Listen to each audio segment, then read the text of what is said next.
казахстанские политологи анализируют перспективы ситуации, связанные с наплывом россиян, бегущих в соседнюю республику от частичной мобилизации. Главный посыл экспертов – беженцы из России, преимущественно мужского пола, создадут казахстанцам прежде всего проблемы с занятостью. Подавляющее большинство приезжающих не имеют накоплений и собираются искать здесь работу, составляя конкуренцию нашим гражданам по отдельным направлениям. А если они, россияне, не найдут средства заработка, то во что это может вылиться, предугадать трудно.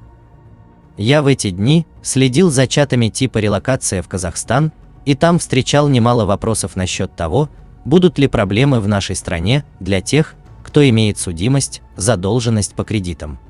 То есть это потенциальные правонарушители, которых не прельстили хорошие заработки в качестве контрактника в вооруженных силах Российской Федерации. Все это, конечно, риторические вопросы, но ответ на них получить хочется. Кстати, про криминалитет. Источники сообщают о том, что 5 человек задержаны на участке погранзаставы Тобол, которые пытались пройти государственную границу. При себе они якобы имели ножи и топор. Это хорошо, что задержали, и, надеемся, спецслужбы выяснят, для чего они шли в Казахстан. Но кто даст гарантию, что такие группы не просочились до этого или не просочатся еще?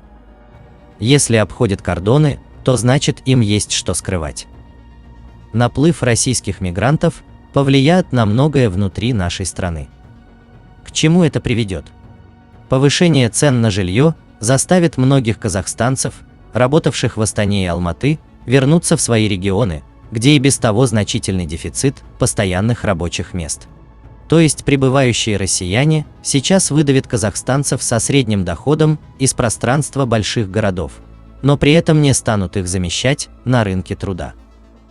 И в данном контексте социальное напряжение будет только расти.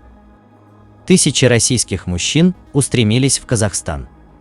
Как они повлияют на местный рынок труда и повлияют ли вообще? На государственную службу им вход закрыт. Сельское хозяйство их не интересует. В семейные бизнесы им не воткнуться. Выходит, что российские мужчины будут искать рабочие места в крупных городах и конкурировать за них с русскоязычными казахами и казахстанскими русскими, у которых естественным образом может сложиться соответствующее отношение к данному явлению.